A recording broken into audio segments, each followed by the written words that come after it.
O Parque de Almeida de Cardes é um espaço verde público, é um parque verde de proximidade, ou seja, ao contrário dos outros parques da cidade do Porto, é um espaço em que as pessoas utilizam o parque para as suas deslocações ao longo do dia. Aliás, o sítio onde nós estamos faz parte de um fluxo de mobilidade que liga às 4 principais escolas da zona de Campanhã e é um espaço estratégico, quer pelos fluxos de mobilidade que desbloqueia, pela ligação, não tanto a ligação entre os bairros, mas sobretudo a ligação dos principais bairros de habitação social da cidade do Porto, Cerco, Lagarteiro e Falcão, à cidade e aos vários serviços que existem aqui na área. Isso é feito através de uma estrutura verde, de uma estrutura de sombra e de um espaço que promove muito quer a resiliência climática, mas sobretudo está a transformar as dinâmicas sociais. Foi em Campanhã que foi decidido pelo município investir uma parte de financiamento, que também tem com financiamento europeu, para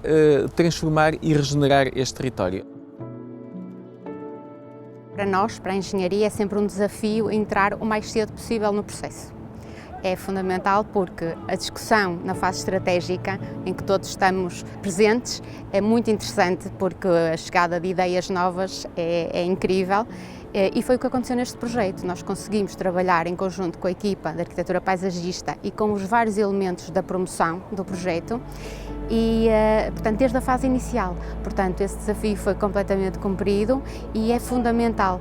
participar efetivamente nessa fase inicial das decisões, porque, ao contrário, quando a engenharia já entra numa fase em que as decisões já estão tomadas e já são muitas vezes inflexíveis, ficamos muito frustrados.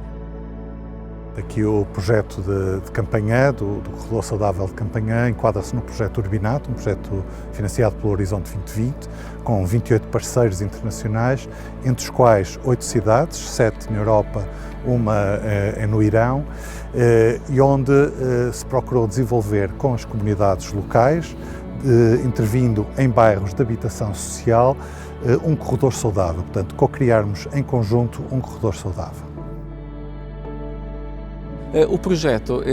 aborda de frente as questões estratégicas de mobilidade. O percurso onde nós estamos, ele já era feito pelas pessoas que vivem nesta zona, mas não havia condições de segurança e condições também de regularidade ao nível dos pavimentos e da iluminação. Neste momento, essas pessoas conseguem se deslocar desde casa, conseguem viver a cidade dos 15 minutos, ou seja, essas pessoas, desde o sítio onde vivem até à escola dos filhos, ao supermercado, ao cabeleireiro, ao sítio onde trabalham, ao metro, conseguem fazer esses fluxos de mobilidade com trajetos com uma duração inferior a 15 minutos. Nós, numa fase inicial, tivemos muitas discussões com base num programa do cliente, portanto um programa também, digamos, bastante explícito, onde já sabíamos quais eram os problemas que queríamos resolver, já sabíamos quais eram os objetivos e já sabíamos também quais eram as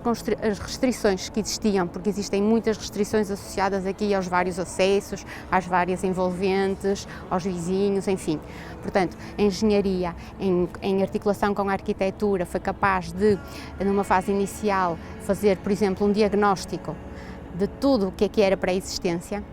numa perspectiva de utilizar ao máximo toda a materialidade que já existia aqui no parque. Estou-me a lembrar aqui dos muros, portanto, consegue imaginar que existiam muros em condições razoáveis, muros muito maus, em muito mau estado, muros já desconstruídos, que nós tentamos, portanto, diagnosticar e identificar que tipo de trabalhos é que seriam necessários fazer.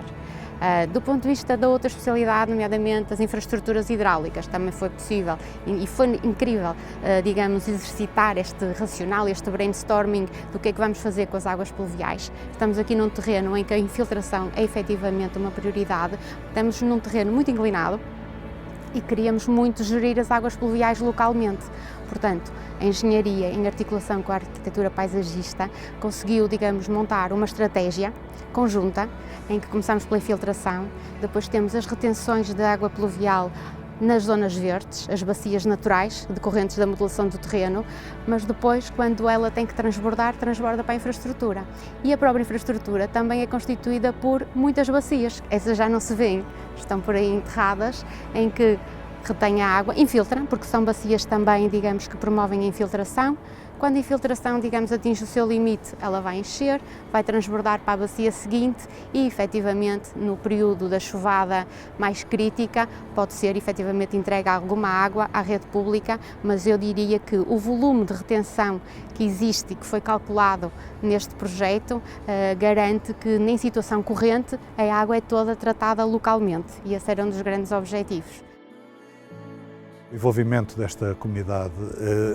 é um envolvimento onde nós procuramos que eles fizessem parte do projeto desde o primeiro momento. Aliás,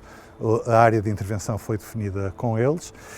numa fase de diagnóstico, depois desenvolvendo uma fase de projeto, de implementação e na própria monitorização. Portanto, eles acompanharam o projeto todo,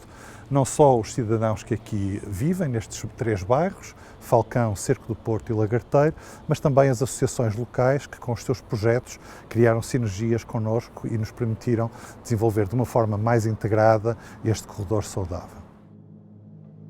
Este parque foi desenhado para ter em conta a resiliência climática da cidade do Porto. E há aqui 2 grandes princípios. O princípio da máxima permeabilidade e da infiltração de água ao nível do solo e do subsolo. Aquilo que nós sabemos neste momento é que na cidade do Porto e em todas as cidades, os aquíferos subterrâneos estão a perder água e eles estão a baixar a um nível mais ou menos de 1 metro por ano. O que isso significa que grande parte das árvores elas não conseguem ir buscar água em profundidade e está a haver uma grande mortalidade da estrutura verde ao nível das grandes cidades europeias. Se nós não fizermos a recarga dos aquíferos, as árvores não conseguem ir buscar água em profundidade e ao não irem buscar água em profundidade, eles não evapotranspiram e não conseguem fazer o seu papel de arrefecimento da cidade. Um dos princípios que foi aqui utilizado foi o do desenho de uma estrutura verde com cerca de 1000 árvores que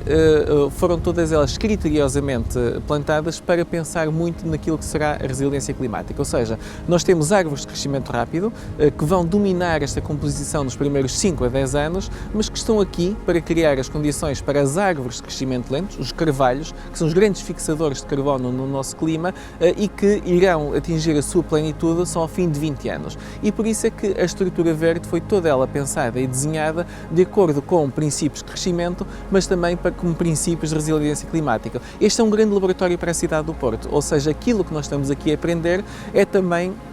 algo sobre quais são as comunidades vegetais